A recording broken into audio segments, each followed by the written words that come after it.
ගරු අජන්ත ගම්මැද්දගේ මහතා නාගරික සංවර්ධන ඉදිකිරීම සහ නිවාස අමාත්‍යතුමාගෙන් ඇසීමට. ගරු මන්ත්‍රීතුමාගේ ප්‍රශ්නය යොමු වෙන්නේ දෙයන්දර නගර සංවර්ධන කිරීම සඳහා නාගරික සංවර්ධන අධිකාරිය විසින් සැලසුම සකස් කරලා තියෙනවාද කියන එක සම්බන්ධයෙන් රෝමන් 1 ඔව් ප්‍රශ්න අංක 3 ඊට අදාළ යෝජනා මේ වෙනකොට ක්‍රියාත්මක කරලා තියෙනවා සම්බන්ධයෙන් මේ සංවර්ධන සැලැස්මේ දල සංවර්ධන සැලැස්මේ ප්‍රධාන ව්‍යාපෘති 3ක් ක්‍රියාත්මක කරලා තියෙනවා. ප්‍රධාන 3ක් යෝජනා වෙලා තියෙනවා. දෙයන්දර නගර මධ්‍යයේ භූදර්ශන ව්‍යාපෘතිය සියක් නගර සංවර්ධන ව්‍යාපෘතිය යටතේ දෙයන්දර සංදිය පදික වේදිකා සහිතව භූදර්ශනය කර සංවර්ධනය කිරීම ඒ කටයුතු සංවර්ධනය කරලා තියෙනවා. දෙවෙනි ව්‍යාපෘතිය හැටියට දෙයන්දර ප්‍රාථමික පාසල ප්‍රතිස්ථාපනය කිරීමේ ව්‍යාපෘතිය ඒ දෙයන්දර ප්‍රාථමික පාසල ප්‍රතිස්ථාපනය කිරීම සඳහා දංහේන ප්‍රදේශයෙන් අංකර 4ක භූමි ප්‍රමාණයක් අත්පත් කරගෙන තියෙනවා. ඒ භූමිය මේ වෙනකොට පළාත් අධ්‍යාපන අමාත්‍යාංශය වෙත පවරා දීලා තියෙනවා. බස් නැවතුම්පොළ සංවර්ධන ව්‍යාපෘතිය තුන්වෙනි ව්‍යාපෘතිය හැටියට යෝජනා වෙලා තියෙන්නේ. ඒ බස් නැවතුම්පොළ සංවර්ධන ව්‍යාපෘතිය ඉදිකිරීම මේ වෙනකොට කටයුතු මේ වෙනකොට ආරම්භ කරලා තියෙනවා. පළමු අදියර මේ වෙනකොට අවසන් වෙලා තියෙනවා. නමුත් ඊළඟ අදියර සම්පූර්ණ කිරීම සඳහා පවතිනවා. ප්‍රශ්නාංක 3 යොමු වෙන්නේ ඒ ඉදිරි යෝජනා ක්‍රියාත්මක කිරීම සඳහා ගනු ලබන ක්‍රියාමාර්ග කපරේද සම්බන්ධයෙන් ඒ යෝජනා ක්‍රියාත්මක කිරීම සඳහා ජාතික සැලසුම් දෙපාර්තමේන්තුව සහ වෙත සංකල්පනාත්මක සැලසුම් ඉදිරිපත් කරලා තියෙනවා. භාණ්ඩාගාර අරමුදල් ලබා ගැනීම සඳහා සහ අවශ්‍ය රාජ්‍ය සහ පෞද්ගලික මැදිහත් වීම යටතේ ඒ යෝජනා ඉදිරියේදී ක්‍රියාත්මක කරන්න බලාපොරොත්තු වෙනවා. හතරවෙනි ප්‍රශ්නය යොමු වෙන්නේ දෙයන්දර ප්‍රාථමික පාසල මේ වන විට පවතින ස්ථානයෙන් ඉවත් කිරීමට යෝජනා කර තිබුණේද කියන එක සම්බන්ධයෙන් ඔව් ඊට සැලසුම අනුව දෙයන්දර ප්‍රාථමික පාසල ඉවත් කිරීම සඳහා සැලසුම යෝජනා වෙලා තියෙනවා. ඒ යෝජනාව ක්‍රියාත්මක කිරීම සඳහා බලය ලබා දිච්ච ආයතනය පුද්ගලයා කවුද කියන එක ඇතරම මේ තීරණය අරගෙන තියෙන දේශපාලන තීන්දුවක් හැටියට 2016 12 19 වෙනි දින මුලටින ප්‍රාදේශීය ලේකම් කාර්යාලයේ පැවති ප්‍රාදේශීය සම්බන්ධීකරණ කමිටුවේදී දෙයන්දර බස් නැවතුළම ඉදිකිරීම සඳහා දෙයන්දර ප්‍රාථමික පාසල් ගොඩනැගිල්ල ඉවත් කිරීමට තීරණය කරලා තියෙන්නේ. ඒ අනුව දෙයන්දර ප්‍රාථමික පාසල නැවත ප්‍රතිස්ථාපනය කිරීම සඳහා මම කලින් සඳහන් කරා විදියට දංහේන ප්‍රදේශයෙන් අක්කර 4ක භූමි ප්‍රමාණයක් පළාත් අධ්‍යාපන අමාත්‍යාංශයට ලබා දීලා තියෙනවා. පළාත් අධ්‍යාපන අමාත්‍යාංශයට ලැබෙන ප්‍රතිපාදන අනුව එම භූමියේ පාසල ඉදිරි කරන තෙක් తాවකාලිකව දෙයන්දර ප්‍රාථමික පාසල වෙනත් ස්ථානයක ස්ථානගත කරලා තියෙනවා. පාසල ප්‍රතිස්ථාපනය කිරීමේ වගකීම පළාත් අධ්‍යාපන අමාත්‍යාංශය වෙත පැවරලා තියෙනවා. ප්‍රශ්නාංක ආ අදාළ නැත. ගරු කතානායකතුමනි මම අතුරු ප්‍රශ්නයක් යොමු කරනවා ගරු ඇමතුමාට. එකක් තමයි දෙයන්දර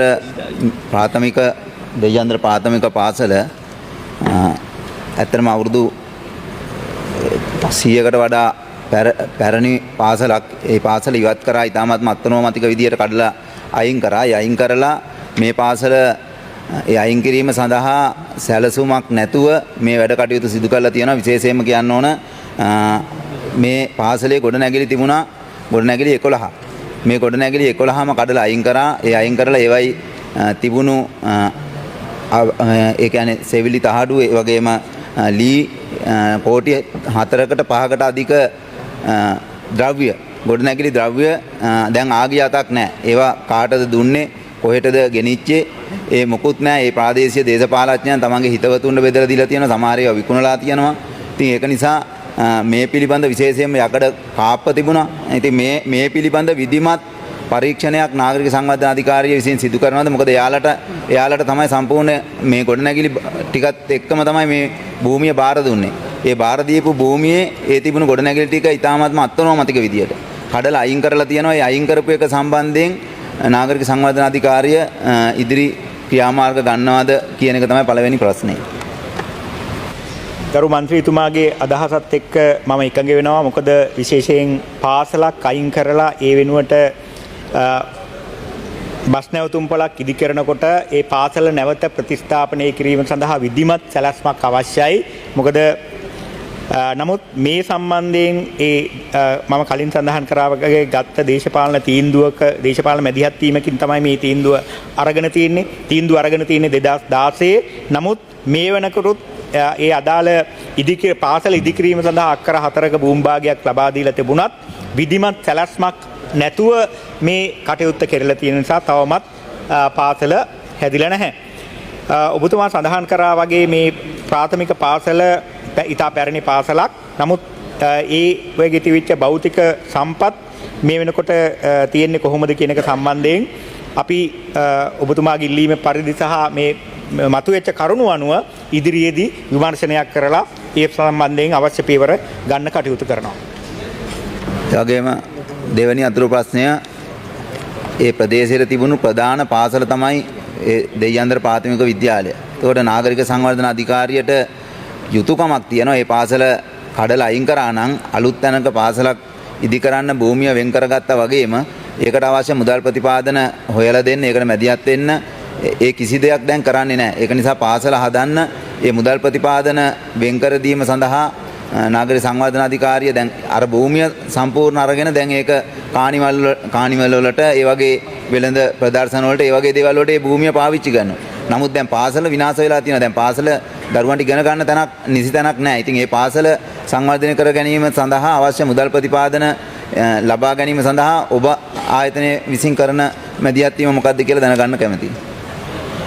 ගරු මන්ත්‍රීතුමා මම කලින් සඳහන් කරා වගේ නාගරික සංවර්ධන අධිකාරිය විසින් කරන්නේ අදාළ ප්‍රදේශයේ නාගරික සැලසුම් සකස් කරලා ඒ වගේම නාගරික සංවර්ධන අධිකාරියේ විශේෂපතයට අදාළ කොටස සම්පූර්ණ කිරීම සඳහා මැදිහත් වෙන එක. එතනින් පස්සේ නාගරික සැලසුමට අනුව තවත් කිසියම් ආයතනයක් ඒ සඳහා සහභාගී වී යුතු නම් සම්බන්ධ වී යුතු නම් ඒ අදාළ ආයතනයට පහසුකම් සැපයීම තමයි නාගරික සංවර්ධන අධිකාරියේ කටයුත්ත. ඒ අනුව මේ ප්‍රාථමික පාසල ඉදිකිරීම සඳහා අදාළ ඉඩම පවරගෙන ඒ ඉඩම පළාත් අධ්‍යාපන අමාත්‍යාංශය වෙත පවරලා තියෙනවා. දැන් මේ පාසල ඉදිකිරීමේ වගකීම තියෙන්නේ පළාත් අධ්‍යාපන අමාත්‍යාංශයට. එතකොට නාගරික සංවර්ධන අධිකාරියට හැකියාවක් නැහැ පාසල ඉදිකිරීම සඳහා මැදිහත් වෙන්න. මොකද ඒකේ වගකීම තියෙන්නේ පළාත් අධ්‍යාපන අමාත්‍යාංශයට, දකුණු පළාතේ පළාත් අධ්‍යාපන අමාත්‍යාංශයට. ඒ අනුව අපිට නාගරික සංවර්ධන අධිකාරියට අදාළ විශේෂපතේ කටයුතු මේ පාසලට අදාළව කටයුතු දැන් සම්පූර්ණ කරලා තියෙනවා. එතකොට දකුණු පළාත් අධ්‍යාපන අමාත්‍යාංශය සම්බන්ධ කරගෙන පාසලේ ඉදිකිරීම කටයුතු ඉදිරියට කරගෙන යා යුතුයි කියන එක තමයි මගේ අදහස.